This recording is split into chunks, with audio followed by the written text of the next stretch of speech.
कल्पना कीजिए, आप किसी ऐसी जगह हैं जहां ऊपर देखो तो बस अनंत अंधेरा ही अंधेरा, नीचे देखो तो वहां भी कुछ नहीं, दाएं देखो बाएं देखो, चारों तरफ बस खालीपन और शून्य। यहाँ कोई हवा नहीं, कोई गुरुत्वाकर्षण नहीं, यहाँ चलने के लिए पैर नहीं बल्कि हाथों का सहारा लेना पड़ता है। और अगर आपसे कहा जाए कि आपको इस जगह पर एक दिन नहीं, एक हफ्ता नहीं, बल्कि पूरे 9 महीने बिताने हैं, तो क्या आप सोच सकते हैं कि यह कैसा अनुभव होगा? शायद नहीं, लेकिन एक महिला ने इसे झेला है। पूरे 9 महीने तक बिना ताजा खाना, बिना साफ पानी, बिना यह जाने कि वह कब वापस लौटेगी। यह कोई साइंस फिक्शन मूवी की कहानी नहीं, बल्कि हकीकत है। और इस हकीकत का नाम है सुनीता विलियम्स, एक भारतीय मूल की अंतरिक्ष यात्री जिन्होंने 2024 में एक मिशन के तहत अंतरिक्ष की यात्रा की, लेकिन तकनीकी खराबी के कारण वह वहां पूरे 9 महीने तक फंसी रहीं। और अब जब वह वापस आ चुकी हैं, तो हर कोई जानना चाहता है कि आखिर उनके साथ क्या हुआ। उन 9 महीनों में उन्होंने क्या खाया, क्या पिया, कैसे जिंदा रहीं, और क्या अब वह पहले जैसी रह गई हैं, या फिर उनके शरीर पर कोई असर पड़ा। तो इस पूरी कहानी को जानने के लिए बने रहिए, क्योंकि यह किसी साइंस थ्रिलर से कम नहीं। लेकिन इस रोमांचक मिशन की गहराई में जाने से पहले आपको यह जानना बहुत जरूरी है कि आखिर सुनीता विलियम्स हैं कौन और वह इतनी खास क्यों हैं। सुनीता विलियम्स का जन्म 19 सितंबर 1965 को अमेरिका के ओहायो राज्य में हुआ। उनके पिता दीपक पंड्या भारतीय मूल के थे और उनकी मां बोनी पंड्या स्लोवेनियाई मूल की थीं। यानी सुनीता की जड़ें आधी भारतीय और आधी स्लोवेनियाई थीं। बचपन से ही उन्हें नई चीजों को जानने और कुछ बड़ा करने का जुनून था। वह पढ़ाई में तेज थीं और उनका सपना था कि वह किसी ऐसी जगह काम करें जहां रोमांच और चुनौतियां दोनों ही मौजूद हों। उन्होंने फ्लोरिडा इंस्टीट्यूट ऑफ टेक्नोलॉजी से इंजीनियरिंग की पढ़ाई की और इसके बाद अमेरिकी नौसेना में शामिल हो गईं।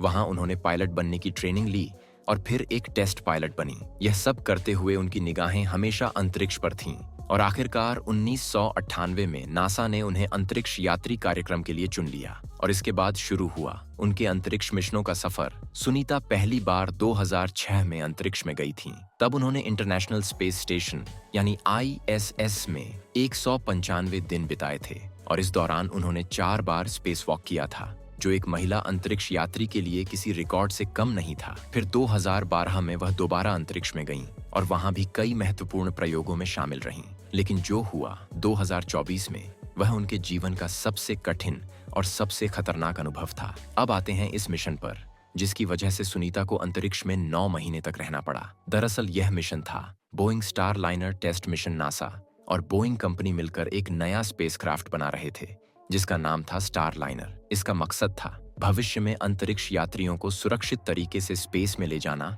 और फिर सही सलामत वापस लाना। यह यान स्पेसएक्स के ड्रैगन कैप्सूल को टक्कर देने के लिए बनाया गया था और नासा इसका पहला क्रू मिशन लॉन्च करने वाला था। इसके लिए 2 अनुभवी अंतरिक्ष यात्रियों को चुना गया। एक थी सुनीता विलियम्स और दूसरे थे बुच विल्मोर। मिशन की योजना थी कि 5 जून 2024 को स्टारलाइनर को लॉन्च किया जाएगा। फिर यह इंटरनेशनल स्पेस स्टेशन से जुड़ेगा, वहां कुछ प्रयोग किए जाएंगे और फिर 8 दिन बाद यह वापस पृथ्वी पर लौट आएगा। सब कुछ प्लान के मुताबिक लग रहा था, लेकिन जब बात अंतरिक्ष की हो तो यहाँ किसी भी चीज की गारंटी नहीं होती। 5 जून 2024 को फ्लोरिडा के कैनेडी स्पेस सेंटर से स्टारलाइनर ने उड़ान भरी। लॉन्च बिल्कुल परफेक्ट था, किसी भी तरह की कोई दिक्कत नहीं आई और 24 घंटे बाद यह सफलतापूर्वक ISS से जुड़ गया। यानी सब कुछ प्लान के मुताबिक हो रहा था। सुनीता विलियम्स और बुच विल्मोर स्टेशन के अंदर गए, वहां पहले से मौजूद अंतरिक्ष यात्रियों से मिले और अपने मिशन पर काम करना शुरू किया। लेकिन तीसरे ही दिन सब कुछ बदल गया। मिशन के तीसरे दिन अचानक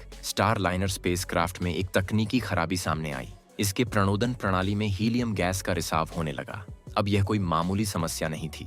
हीलियम एक बहुत जरूरी गैस होती है जो स्पेसक्राफ्ट के थ्रस्टर यानी इंजनों को ठीक से काम करने में मदद करती है। अगर यह खत्म हो जाए तो स्पेसक्राफ्ट अपनी दिशा नहीं बदल सकता और न ही सुरक्षित तरीके से पृथ्वी पर लौट सकता है। शुरुआत में नासा और इंजीनियरों को लगा कि यह समस्या हल की जा सकती है, लेकिन जब उन्होंने इसकी जांच की तो उन्हें एहसास हुआ कि यह लीकेज बहुत गंभीर था। अब यहाँ पर सबसे बड़ा सवाल था कि क्या स्टारलाइनर को इसी हालत में वापस पृथ्वी पर लाया जाए या फिर कोई और उपाय खोजा जाए। लेकिन जब नासा ने इस समस्या को गहराई से समझा तो उन्हें एहसास हुआ कि अगर स्टारलाइनर को इसी स्थिति में पृथ्वी की ओर लाया गया तो यह बहुत बड़ा जोखिम हो सकता है। स्पेसक्राफ्ट के थ्रस्टर ठीक से काम नहीं कर रहे थे और अगर कुछ गड़बड़ हो गई तो यह पृथ्वी के वायुमंडल में प्रवेश करते ही जल सकता था। अब नासा के पास एक ही विकल्प था कि जब तक इस समस्या का कोई हल नहीं निकले तब तक सुनीता विलियम्स और बुच विलमोर को आईएसएस पर ही रखा जाए। पहले तो ऐसा लगा कि यह देरी केवल कुछ दिनों की होगी, फिर यह हफ्तों में बदली और फिर देखते ही देखते 9 महीने बीत गए। अब यहाँ सबसे बड़ा सवाल था कि इतने लंबे समय तक अंतरिक्ष में फंसकर कोई इंसान कैसे जीवित रह सकता है। क्या उन्हें पर्याप्त खाना मिला? क्या वहाँ पानी की कोई कमी हुई? और क्या इतने दिनों तक अंतरिक्ष में रहने का उनके शरीर पर कोई असर पड़ा? यहाँ से शुरू होती है वह असली कहानी, जहाँ हम जानेंगे कि आखिर सुनीता विलियम्स और बुच विलमोर ने उन 9 महीनों को कैसे जिया, जहाँ हर दिन एक नई चुनौती थी, जहाँ गुरुत्वाकर्षण नहीं था, जहाँ हर चीज हवा में तैरती थी, जहाँ खाना भी ऐसा था जिसे देखकर शायद आप कभी खाना पसंद ना करें, और जहाँ पानी तक को रिसाइकिल करके पीना पड़ता था। अब सवाल यह है कि जब यह मिशन केवल 8 दिनों का था, तो क्या इतने लंबे समय के लिए पर्याप्त खाना था? क्या वहाँ ऑक्सीजन की कोई कमी नहीं हुई? और सबसे बड़ी बात, इतने दिनों तक अंतरिक्ष में रहने से उनके शरीर पर क्या असर पड़ा? तो अब बिना किसी देरी के सीधे उस दुनिया में चलते हैं जो पृथ्वी से 400 किलोमीटर ऊपर है, जहाँ हर 50 मिनट में सूरज उगता और डूबता है, और जहाँ दिन और रात का कोई मतलब ही नहीं। सबसे पहले बात करते हैं खाने की। जब कोई भी अंतरिक्ष यात्री ISS पर जाता है तो उसके लिए पहले से ही विशेष प्रकार का भोजन भेजा जाता है। यह भोजन ताज़ा नहीं होता, बल्कि सूखा और फ्रीज ड्राई फूड होता है, जिसे पानी मिलाकर खाया जाता है। लेकिन चूंकि सुनीता और बुच का मिशन केवल 8 दिनों का था, इसलिए उनके लिए अलग से बहुत ज्यादा खाना नहीं भेजा गया था। अब जब उनकी वापसी अनिश्चित हो गई तो सवाल उठा कि उनके लिए खाना कहाँ से आएगा। शुरुआत में उन्होंने ISS पर पहले से मौजूद भोजन का उपयोग किया, लेकिन जब 3 महीने बीत गए तो उनके लिए नया खाना भेजना जरूरी हो गया। नासा ने SpaceX के कार्गो ड्रैगन स्पेसक्राफ्ट के जरिए नया भोजन भेजा। यह भोजन भी वही सूखा और रिहाइड्रेटेड खाना था जिसे खाने के लिए पानी मिलाना पड़ता था। इसमें फ्रीज ड्राई सब्जियां पैक किया हुआ, चिकन, सूखे फल और स्पेशल स्पेस फूड पैकेट्स शामिल थे। लेकिन इसका स्वाद बहुत ही सीमित था, और इतने महीनों तक एक ही तरह का खाना खाना किसी के लिए भी आसान नहीं होता। अब बात करते हैं पानी की। पृथ्वी पर तो हम जितना चाहें उतना पानी पी सकते हैं, लेकिन अंतरिक्ष में पानी का हर एक बूंद बहुमूल्य होता है। वहाँ पर पानी का कोई प्राकृतिक स्रोत नहीं होता, इसीलिए वहाँ हर बूंद को रिसाइकिल किया जाता है। ISS पर एक खास वाटर रिकवरी सिस्टम होता है जो पसीने, सांस से निकलने वाली नमी और यहाँ तक कि पेशाब तक को शुद्ध करके दोबारा पीने लायक बनाता है। सुनने में यह अजीब जरूर लगता है, लेकिन यह तकनीक इतनी उन्नत है कि जो पानी दोबारा तैयार किया जाता है वह पृथ्वी पर मिलने वाले किसी भी मिनरल वाटर से ज्यादा शुद्ध होता है। लेकिन फिर भी यह सोचना कि आप वही पानी पी रहे हैं जो पहले आपके शरीर से बाहर निकला था, किसी के लिए भी मानसिक रूप से असहज करने वाला हो सकता है। इतने महीनों तक अंतरिक्ष में रहने का सबसे बड़ा असर शरीर पर पड़ता है। पृथ्वी पर हमारा शरीर गुरुत्वाकर्षण के अनुकूल होता है। हमारी हड्डियां, हमारे मांसपेशियां और हमारे अंग सभी इस ग्रेविटी के हिसाब से विकसित हुए हैं। लेकिन जब कोई महीनों तक अंतरिक्ष में रहता है तो शरीर पर कई अजीब प्रभाव पड़ते हैं। पहला बड़ा प्रभाव हड्डियों पर पड़ता है, क्योंकि वहां पर शरीर को अपने वजन को उठाने की जरूरत नहीं होती, इसलिए हड्डियां धीरे धीरे कमजोर होने लगती हैं। रिसर्च के अनुसार हर महीने अंतरिक्ष में रहने से हड्डियों का 1 से 2% घनत्व कम हो जाता है। यानी जब सुनीता वापस लौटी तो उनकी हड्डियां पृथ्वी पर जाने से पहले की तुलना में लगभग 10 से 15% तक कमजोर हो चुकी थीं। इसके अलावा मांसपेशियों पर भी बहुत असर पड़ता है, क्योंकि वहां शरीर को अपने वजन को उठाने की जरूरत नहीं पड़ती, इसलिए धीरे धीरे मांसपेशियां सिकुड़ने लगती हैं। और अगर नियमित रूप से एक्सरसाइज न की जाए तो इंसान की ताकत बहुत कम हो सकती है। इसलिए सुनीता और उनके साथी को हर दिन लगभग 2 घंटे तक एक्सरसाइज करनी पड़ती थी, जिससे उनकी मांसपेशियां ज्यादा कमजोर न हो। लेकिन इससे भी बड़ी समस्या थी दिल की, क्योंकि दिल भी एक मांसपेशी है और जब यह कम मेहनत करता है तो यह भी कमजोर हो जाता है। रिसर्च में पाया गया है कि अंतरिक्ष में लंबे समय तक रहने से दिल का आकार थोड़ा छोटा हो जाता है, और जब अंतरिक्ष यात्री वापस पृथ्वी पर आते हैं तो उन्हें शुरू में बहुत ज्यादा कमजोरी महसूस होती है और उनके लिए सामान्य रूप से चलना फिरना भी मुश्किल हो जाता है। मानसिक स्वास्थ्य भी एक बहुत बड़ा मुद्दा था। 9 महीने तक एक सीमित जगह पर रहना, जहां बाहर देखने पर केवल काला अंधेरा हो और कोई भी इंसान आपके आसपास न हो, यह किसी के भी लिए बहुत बड़ी चुनौती हो सकती है। सुनीता और बुच ने खुद को व्यस्त रखने के लिए कई गतिविधियां की। वे वहां प्रयोग कर रहे थे, किताबें पढ़ रहे थे और नासा के वैज्ञानिकों से बात कर रहे थे। लेकिन फिर भी पृथ्वी से इतनी दूर रहना जहां यह भी नहीं पता कि आप कब वापस जाएंगे। मानसिक रूप से बहुत कठिन था। इन 9 महीनों में सुनीता और उनके साथी के लिए सबसे बड़ा सहारा था पृथ्वी के लोगों से बात करना। वे नासा के कंट्रोल सेंटर से रोजाना बातचीत करते थे, अपने परिवार से भी समय समय पर बात कर सकते थे, लेकिन फिर भी यह अकेलापन एक बड़ी चुनौती थी। और यही कारण है कि जब कोई भी अंतरिक्ष यात्री लंबे समय तक स्पेस में रहता है तो उसकी मानसिक स्थिति पर इसका असर जरूर पड़ता है। अब सवाल यह था कि आखिर सुनीता को वापस लाने के लिए नासा क्या कर रहा था। 9 महीनों तक नासा ने कई बार कोशिश की कि स्टार लाइनर की तकनीकी खराबी को ठीक किया जा सके, लेकिन जब यह स्पष्ट हो गया कि इसे सुरक्षित तरीके से पृथ्वी पर लाना संभव नहीं है, तब नासा ने एक नया प्लान बनाया। उन्होंने स्पेसएक्स के ड्रैगन कैप्सूल को आईएसएस पर भेजने की योजना बनाई ताकि सुनीता और बुच को उससे वापस लाया जा सके। इस बीच सुनीता का शरीर लगातार बदल रहा था। 9 महीने तक बिना ग्रेविटी में रहने के कारण उनका शरीर धीरे धीरे पृथ्वी के अनुकूल होना भूल रहा था। जब कोई इंसान लंबे समय तक अंतरिक्ष में रहता है तो उसकी हड्डियां और मांसपेशियां इतनी कमजोर हो जाती हैं कि जब वह वापस पृथ्वी पर आता है तो उसे कई हफ्तों तक चलने फिरने में दिक्कत होती है। यही कारण है कि जब नासा ने सुनीता को वापस लाने की योजना बनाई तो साथ में एक स्पेशल मेडिकल टीम भी तैयार की जो उन्हें तुरंत मदद दे सके। अब सवाल था कि आखिर कब और कैसे उनकी वापसी होगी। तो अब इस रोमांचक सफर के आखिरी और सबसे दिलचस्प हिस्से में आते हैं, जहां हम जानेंगे कि आखिरकार नासा ने सुनीता विलियम्स और बुच विलमोर को वापस लाने के लिए क्या योजना बनाई, उनकी वापसी कैसे हुई, जब वह पृथ्वी पर उतरी तो क्या हुआ, उनके शरीर पर 9 महीनों तक अंतरिक्ष में रहने का क्या असर पड़ा, और अब आगे उनके करियर और जिंदगी में क्या होने वाला है। यह हिस्सा सबसे ज्यादा इमोशनल और थ्रिलिंग होने वाला है, क्योंकि 9 महीने तक अंतरिक्ष में फंसे रहने के बाद किसी भी इंसान के लिए वापस लौटना आसान नहीं होता। तो बिना किसी देरी के सीधे कहानी को आगे बढ़ते हैं। जब 9 महीने पूरे होने को आए तो नासा के वैज्ञानिकों ने फैसला किया कि अब और इंतजार नहीं किया जा सकता।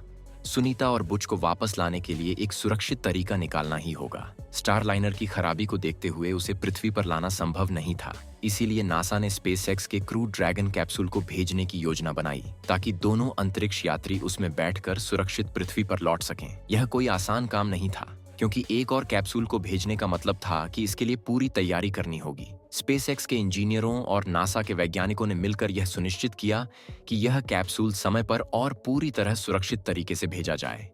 आखिरकार एक दिन तय किया गया जब क्रू ड्रैगन आईएसएस से जुड़ेगा और फिर सुनीता और बुच उसमें बैठकर वापस आएंगे। फरवरी 2025 में स्पेसएक्स का क्रू ड्रैगन सफलतापूर्वक लॉन्च हुआ और यह आईएसएस से जुड़ गया। अब सबसे इमोशनल पल था जब सुनीता और बुच को अपने साथियों को अलविदा कहना था, क्योंकि वह वहां 9 महीने से रह रहे थे। यह उनके लिए घर जैसा बन गया था, लेकिन अब उन्हें वापस लौटना था। उन्होंने अपने साथी अंतरिक्ष यात्रियों को गले लगाया और फिर धीरे धीरे क्रू ड्रैगन में प्रवेश किया। कैप्सूल के अंदर उन्होंने अपनी सीट बेल्ट बांधी और फिर शुरू हुआ उनका वापसी का सफर। क्रू ड्रैगन धीरे धीरे आईएसएस से अलग हुआ और पृथ्वी की ओर बढ़ने लगा। यह सफर किसी भी अंतरिक्ष यात्री के लिए सबसे ज्यादा नर्वस करने वाला होता है, क्योंकि जब स्पेसक्राफ्ट पृथ्वी के वायुमंडल में प्रवेश करता है तो घर्षण की वजह से तापमान हजारों डिग्री सेल्सियस तक बढ़ जाता है, और अगर हीट शील्ड ठीक से काम न करे तो पूरा कैप्सूल जल सकता है। लेकिन स्पेसएक्स की तकनीक बहुत ही एडवांस थी और सब कुछ बिल्कुल सही तरीके से हो रहा था। आखिरकार कुछ घंटों बाद क्रू ड्रैगन ने पृथ्वी के वायुमंडल में प्रवेश किया। बाहर आग की लपटें उठने लगीं। चारों तरफ चमकता हुआ आग का गोला नजर आ रहा था, लेकिन अंदर सब कुछ कंट्रोल में था। धीरे धीरे स्पीड कम हुई और आखिरकार पैराशूट खुल गए। अब कैप्सूल धीरे धीरे समुद्र की तरफ गिरने लगा। यह सबसे ज्यादा दिल धड़काने वाला पल था, क्योंकि अगर पैराशूट में कोई खराबी होती तो यह कैप्सूल बहुत तेजी से गिर सकता था। लेकिन ऐसा कुछ नहीं हुआ और सब कुछ बिल्कुल प्लान के मुताबिक रहा। कुछ ही मिनटों बाद यह कैप्सूल समुद्र में गिरा और तुरंत रिकवरी टीम वहां पहुंच गई। रिकवरी टीम ने कैप्सूल को पानी से निकाला और धीरे धीरे दरवाजा खोला। जैसे ही दरवाजा खुला, पहली झलक मिली सुनीता विलियम्स और बुच विलमोर की, जो 9 महीने बाद पृथ्वी पर लौटे थे। लेकिन यह वापसी किसी साधारण इंसान की वापसी जैसी नहीं थी।